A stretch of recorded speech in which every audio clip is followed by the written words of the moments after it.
Hi, Thomas. How are you doing? I'm okay. How are you? Yeah, not too bad. Can I get your reaction on the breaking news that Nigel Pearson is going to be the long-term manager of Bristol City? So, is that a question? Yeah, what's your reaction? What's my reaction?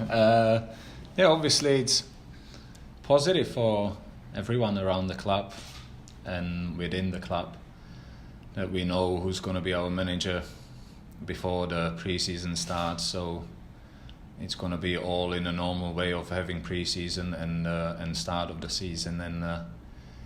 And yeah, for him it's also good that he can start building the team already and not being uncertain. So yeah, I would say all positive. Yeah, what's he like to work with? How have you found him as a coach up at the Robins High Performance Centre? Well, it's really interesting to work with him because obviously he brings a lot of experience, so he might bring some information that you've never heard about or some tactical points that you've never thought about. So it's a really breath of fresh air to get someone like him to teach you or to give you advice how to become a better player. So yeah, he's a bit more experienced, isn't he, than the last couple of obviously head coaches, Lee Johnson and Dean Holden. Is that something maybe the players recognise, that he's maybe got, he's been through a bit more, he can maybe add a little bit more? Is that not really a factor? Obviously, in the long term, it might be, or it will be a factor, probably. But just because we got someone more experienced doesn't mean that that the previous managers weren't good enough. So I would say having someone experienced maybe will affect sort of, or it will affect loads of points in our game that weren't affected before. But like I'm saying, it doesn't mean that the previous ones weren't good enough. And what's the reaction of the squad, Thomas, in terms of Nigel Pearson being appointed on the longer term? Are they all happy? They're all going to be delighted, I guess, that this is finally all settled now. With all the respect, I think everyone took it as a normal thing. You know, we were taking him as a manager already, and we weren't even thinking of having someone else the next season. So I believe just what we counted on happened. So I think there wasn't much reaction from the boys or from what I've heard. We took it just as it is, and probably just in a natural way because we wanted him to stay, and we were counting on him for the next season anyway. Yeah, sure. Just talking then generally about this season, obviously not gone to plan. In your opinion, why is that mainly? Well, if I knew the answer to that question, I think we would address that much earlier and turn it around. But at the moment, obviously the results are nowhere near good enough to even talk about, let alone to be proud of. And it's been frustrating, and sometimes it's a combination of loads of small things that accumulate together, and then you struggle to get your way out of it. And as you can see, like for example, last two games might just sum up our season, when we know that we are good enough, but we just couldn't hold on to it. You know, couldn't keep the performance flowing for 90 minutes. And in this league, if you can't play, or if you don't perform for 90 minutes, you're gonna get punished at some point. So yeah, when the results were looking okay, we got punished because we didn't hold on to them, and sometimes when it didn't go to plan, we got more points out of those games than when we were actually doing well in the game. So all I'm saying is all about game management and bringing the best out of each other and helping each other on the pitch actually communicate. And it doesn't always have to be either positive or negative. It has to be a combination of both. But yeah, I could sit here and tell you all the small things and maybe not even be right. So it's really difficult to pinpoint what went wrong. Obviously, apart from the result, that's pretty clear. But I can't really point the finger at specific area or at specific point that went wrong, and that I can easily say that that's the cause of our season not going well. How big an impact have the injuries been, Thomas? Because I remember speaking to you near the beginning of the season, and there were a lot of people out injured then, and we were talking about that you were going up to the Phelan training ground, and it was difficult to see if a player's name had come off the whiteboard at the Phelan training ground because there were so many on it. So obviously that's one of many factors. I'm not just saying that one, but how big a one is that? Yeah, I don't want to find excuses, because every club's got an injury list. Ours was way too long, and sometimes it's just unfortunate. Sometimes you could have done something about it, but you didn't. But that's all on us. And obviously, if you've looked at the squad before the season, then I wouldn't say that there were many stronger squads in the league. You know, obviously apart from the clubs that got relegated. But as it went, you know, when you've got 7+ players from the first team injured per game or not available for the game for, let's say, 30 or 35 games out of 46, it's going to affect you whether you want or not. And that's not me finding any excuse. It's just a fact. You know, like when at your work, when out of your 10 people group, 8 of them will be out sick, it's going to be difficult for you to actually do your job properly. So it's similar with us. So it's not an excuse, it's a fact. How much it affected us, well, probably a lot. But we had to deal with it, and we didn't deal with it well. Yeah, I was going to say it must be a frustration for you, because it is unfortunately one of those things that happens in football. But obviously you've got, as you said there, such a great squad that probably would be right up there if everybody could play, but they haven't been able to for long periods for whatever reason. We spoke to you earlier in the season, I think after Dean Holden had left the club, and you had some very, very strong words about basically the players getting the most out of themselves and basically trying to get some better results. And what have you learnt yourself this season, Thomas? Because as captain, I guess you'll have been at the centre of everything. What do you take away most from this season? It's a difficult question to answer, to be fair. Well, what can you take out of the season when nothing really goes your way? You might feel good about yourself from most of the games, but it's not individual sport. You know, you're playing for the team, and it doesn't really matter how well you playing or your teammate is playing or any of us.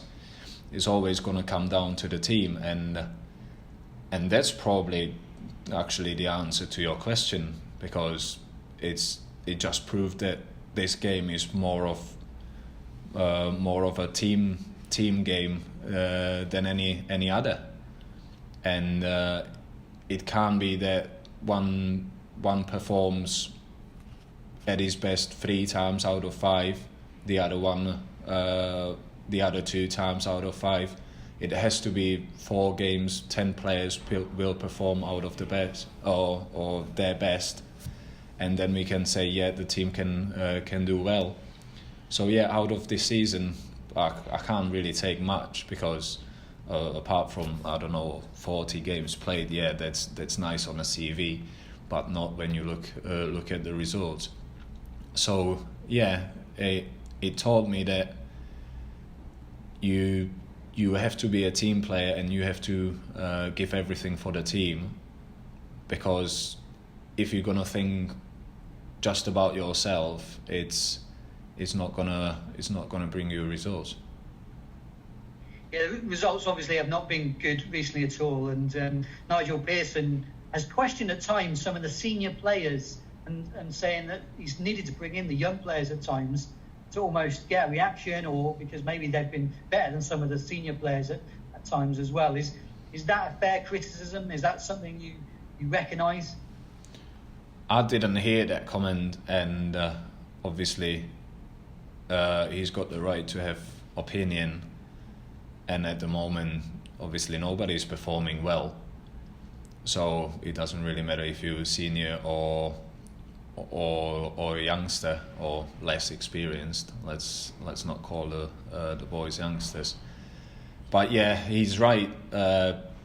Us seniors players, we should be able to step up when things don't go well, and we haven't been doing it often enough to actually change the fortune in our way. So yeah, if it was meant in that way, then I agree. If it was meant in any other way, I don't know. I would have to actually know what was meant by that.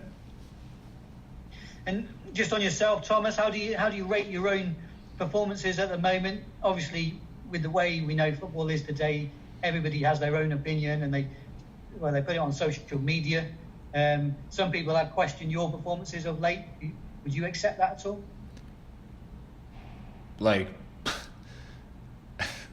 it's again difficult to answer, because I can rate myself, but I'm not going to rate myself publicly. I'm the best critic of myself, you know. Like, if somebody else wants to tell me I played bad, they can, but probably by the time they tell me that, I'll know it myself. So it's going to be basically pointless comment. And yeah, so if they want to question my last performance or last two, trust me, especially the last performance, I know it myself that I didn't play anywhere near good as I should have. And but obviously, if that sums up my season, then I probably don't agree with that. But like I'm saying, I'm not going to rate myself publicly, and definitely not in front of anyone else, because everyone's going to have their opinions, and obviously if there is someone who understands football and the position I play, but it doesn't really matter if it's about me or anyone else, they would look at the performance maybe from different perspective than people who just watch it from the sofa, you know, and or like that they were playing football as a hobby. So it's always going to be area that's going to be spoken about, whether the players think that they're playing well compared to what the fans think.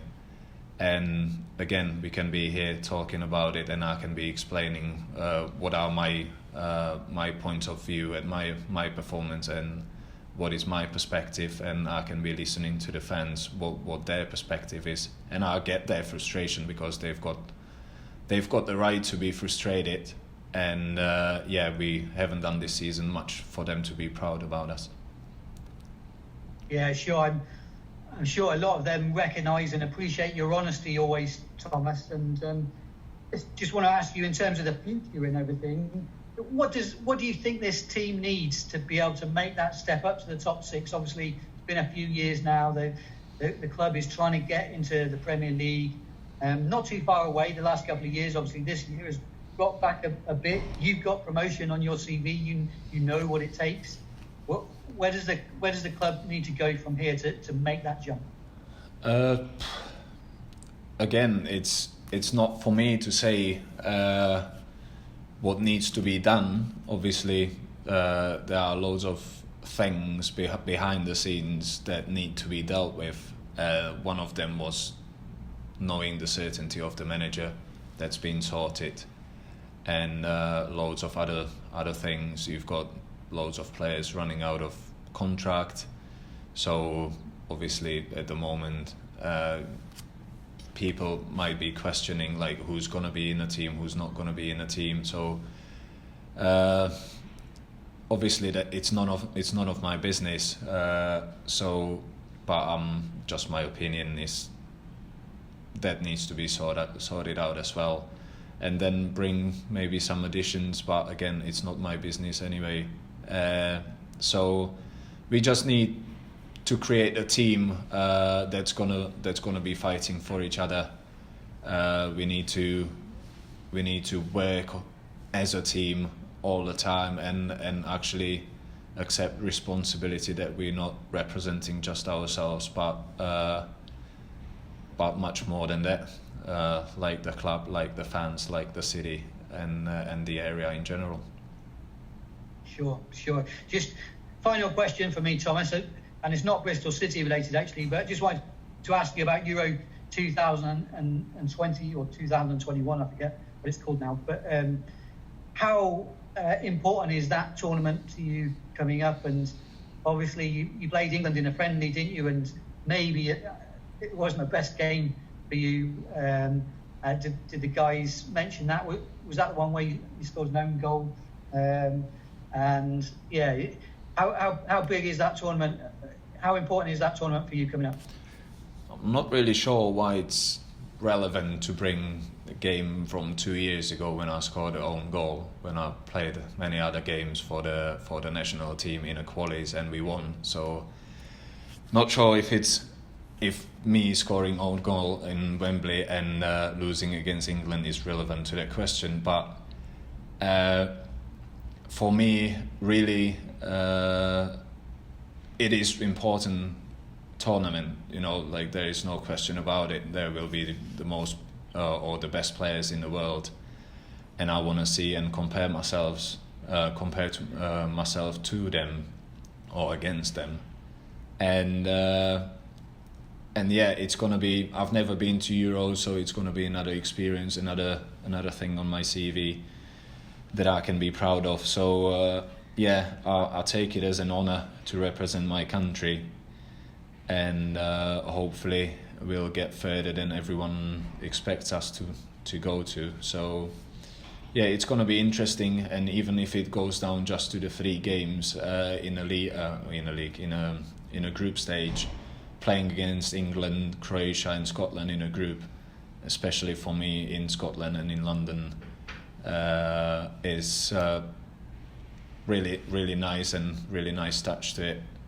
So yeah, I'll be looking forward to it.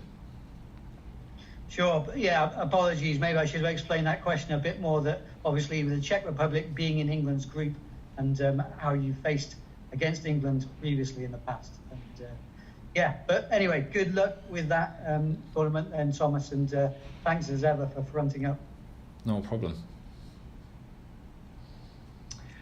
Hi Thomas. So yeah, first of all, I mean, we've not spoken before, so nice to meet you, even if it is over a computer and not face to face. I just wanted to go back firstly to the news about Nigel and his appointment long term. I just wondered, he's got a bit of a reputation, I think it's probably fair to say, as a bit of a serious character. I wondered what your impression of him is since you've been working together as a person and not so much as a football manager. He is a serious person, that's true. But as a manager, I think you need to have a bit of seriousness in you, and that creates respect and natural respect for him. And I'm sure that he's got it from the day one. But he's got also funny side to him, so yeah, don't get fooled by him being serious all the time in media. He's got his fun side in him as well. So yeah, it's a nice combination. I would say 70-30. 70 of seriousness, 30 of fun. He's talked in the past on these press conferences about how he likes to be able to switch off from football and get out and do other things. Is that something that he's talked about with you guys as players at the training ground or anything like that? You know, what he's up to and things? I don't know what he's up to, but I don't really believe that it's quite possible for us players and managers to like just easily switch off from football. Who can do it is really lucky person, because even though I'd like to say it as well, yeah, I can easily switch off from football, but actually I can't. Mostly I say it, but never do it. And as much as he might be able to do it, I don't really think that it's quite possible to switch off completely. But yeah, if he can do it, and if he's got something in his mind that he's doing to completely switch off, I might have to knock on this door and ask him what is that. Sure. The other thing that I wanted to ask you about was this big social media boycott that's starting tomorrow afternoon. Obviously, Bristol Sport have announced that Bristol City and the Bears and the Flyers are all going to be taking part. I just wondered, first of all, what your opinion is on the decision to have such a larger boycott than has ever happened in the past. Yeah, obviously it's difficult for any of the lads on social media. Obviously, I haven't been abused, and if somebody thought that they've abused me, they failed miserably. So, in my opinion, obviously there are people that are being abused, and even the comments that might be nothing to someone might be a lot to someone else. So, and it keeps on happening, and nobody's doing anything about it. So, do something about it is just a start. I'm not saying that this is gonna get rid of everyone who's verbally abusing people completely, but you have to start somewhere. We've done it earlier. It was 24 hours. Obviously it hasn't changed much since then, even though it might have helped. Now maybe 3 days or whatever it is, 4 days might help much more, because it's going to affect much more people, or many more people is actually correct, and companies and all that kind of stuff. So yeah, maybe it will open eyes of people that were pretending to be blind. You said you've not been abused, but have you ever gone on social media after a game and noticed people commenting on your performance? Do you know, what's your experience of being on social media yourself? Yeah, well,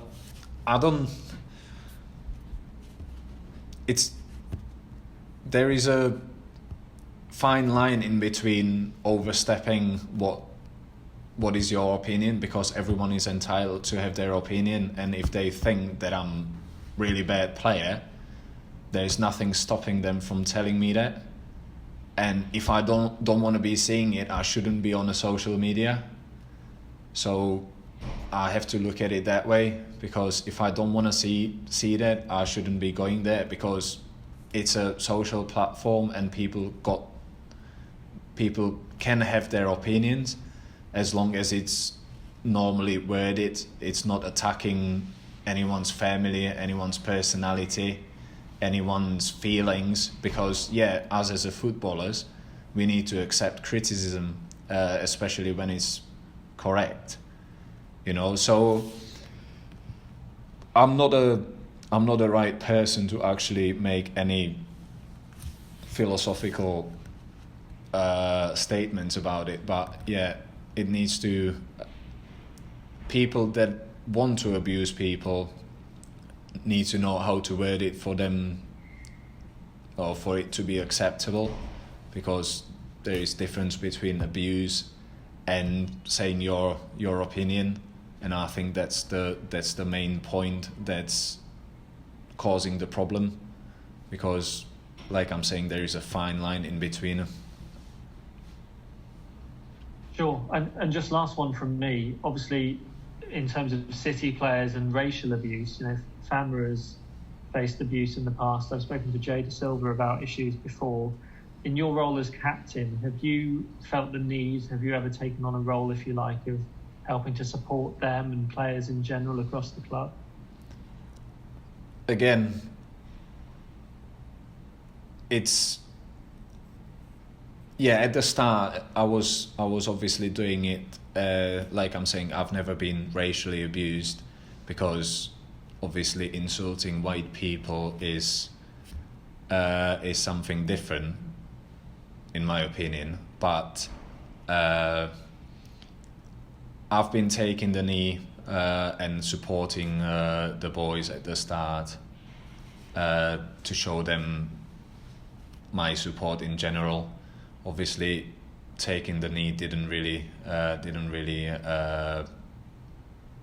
affect the way of racial abuse was and is, as everyone expected. So, yeah, at the moment, I'm supporting, or I'm being. It's difficult. What can I say to actually get it right? I'm being the best version of myself, of not being racist in any way, and I've never been, and I'm not, and I'm never will be, or I'm never going to be. And I think that's the best way to be, and to show that, to be the role model. I'm not going to accept it when I hear it. And yeah, I think that's going to actually help much more than taking the knee, in my opinion.